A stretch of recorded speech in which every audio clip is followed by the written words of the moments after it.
Okay, so today's improvement, we're getting obviously into the months where it's a little bit colder, so we're trying to keep the shutter down because obviously when it rains it just blows all water in.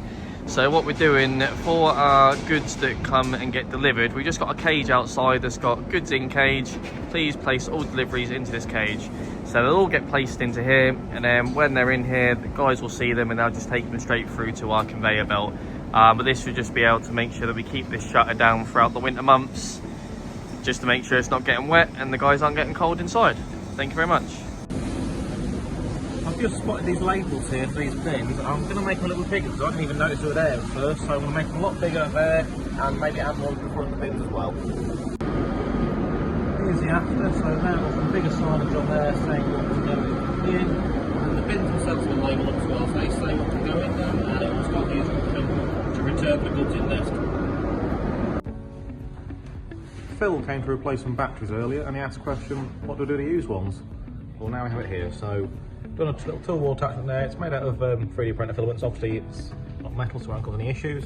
So we need to keep the used batteries in there, but they can be emptied and dealt with accordingly. So as I'm sat here working away, I realised I could be utilising a bit more of this wall behind it, and some of the stuff here just isn't in the right place. We've got a content phone which is no longer needed, and the ITS phone we have on the desk now, so it's easier for us to get.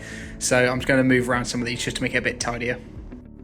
So there we go. Now when I'm sat here, I can see if we have any current open quotes, and the information for blog posting and advertising on media is now in my eye line, so I can actually see it now when I'm working. Thank you very much.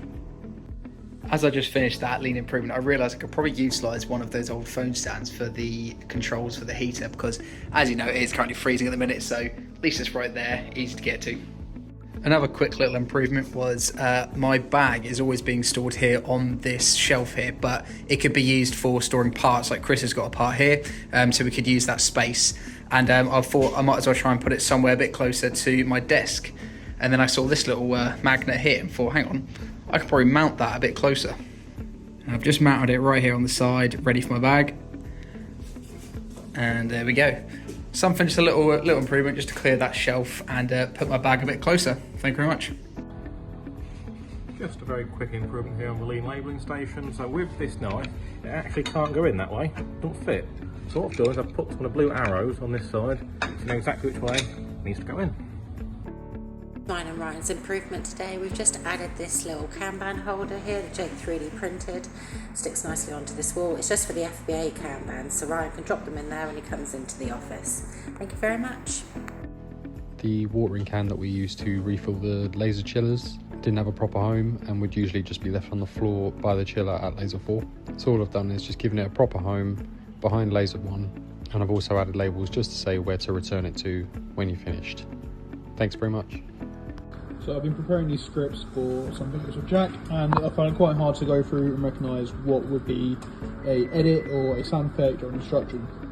So what I've done is I've created a colour coding system to attach to the bottom of the page, so that way anyone who has a script and needs to see it is aware of what colour means what up here, and I've colour coordinated it through all of the pages of the script. Great job everyone, thank you very much.